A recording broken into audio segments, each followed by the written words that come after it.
Okay, so let's start with the outhouse for one. That shocked me. First of all, I don't know how deep this is, and we all got to go to this one bathroom. Let's hold on a second, okay?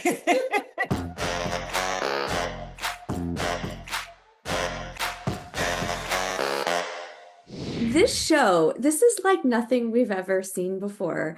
What was it for the two of you that made this experience so appealing? Yeah, it was like nothing we've ever We seen got- before. Let's just be real.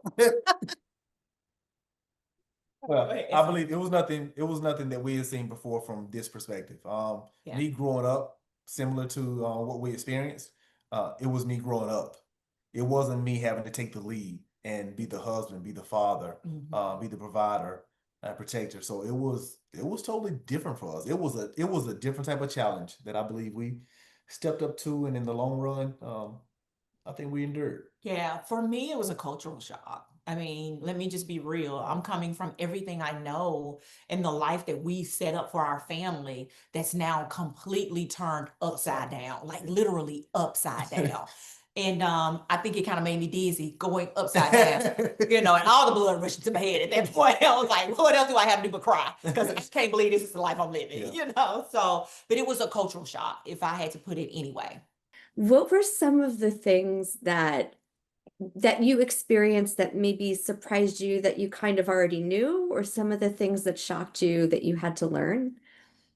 Okay, so let's start with the outhouse for one. That shocked me. First of all, I don't know how deep this is, and we all got to go to this one bathroom. Let's hold on a second, okay? First of all. Second of all, we're living in this cabin. That's one room. I mean, all I gotta do is spin around, and I've had my tour. Okay. That shocked me, and to get there and know that I have no front wall. I don't have four walls. I have three. Okay. We have to build the fourth one. Yeah. Well, he had to build the fourth one. And the fact that I now got to cook, I have to clean, I have to be all of this. I have to work in a garden. I have to tend to animals. Like, this was my job. This was my role to play for my family. I have never played that role in my family. I don't do any of that in the 21st century. I don't go grocery shopping. I don't shop for household goods. I don't do the laundry. I don't clean. Honey, I picked up a broom after we made it back to the 21st century, and my son got his camera out and started. Hey, dude, what are you doing? You're sweeping, mom. Boy, if you don't put that phone down. This is true. Yeah. This is true. I think the most shocking thing to me was the amount of work that we put in from sun up to sundown, and the amount of appreciation that we had from the work that we had put in. Yeah. That right there. And the quietness. I always tell, there's a quote, and I say it all the time. I said sometimes the quietness can be deafening, at the same time peaceful. It just depends on where you are mentally at the time. All that was kind of shocking to me, because it was an emotional roller coaster. It really was. Was there anything, having had this experience, is there anything that you wish you could take with you from that time into today? And then vice versa, if there's anything you could have had from the 21st century that you think would have been imperative to your experience, life-changing to your experience, what would those two things have been? I think the one thing that I would have taken from this 21st century thing, and I mean, this may seem very crazy to some people, but I wish I could have taken a washing machine. Let me tell you why, okay? Baby, scrubbing and using this thing that you have to beat your clothes with. It's like, who does that? And I know, like, no. Like, I'm taking my upper body strength. Yeah. I did that. Yeah. I did that. But the washing machine, even though I don't even wash clothes in the 21st century, that thing would have been amazing to take with me into the 1880s. I think I've brought back so much from my 1880s experience to the 21st century that implementing it all, like that quietness.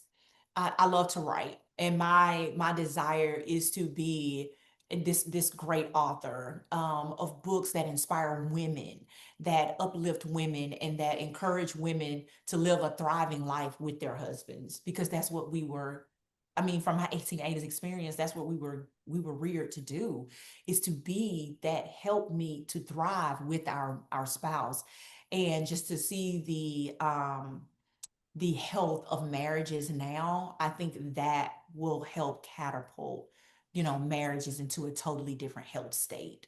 So that's my desire, and I pray, and my desire and hope is to bring that back into the 21st century and be able to write books about that, because just being in that quiet space and being able to thrive with my husband, as defined as the gender roles were, and understand like my place. And I don't mean for anyone to take that in a negative aspect, but I do, as a woman and as a wife, I have a place. Yeah. And understanding that place, but also understanding that I can thrive in that with this man.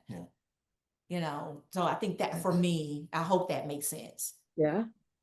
Yeah, for me, I'm not sure. I think if I had to take anything from the 21st century back then, I'm gonna think for us collectively, I probably would have taken a microwave.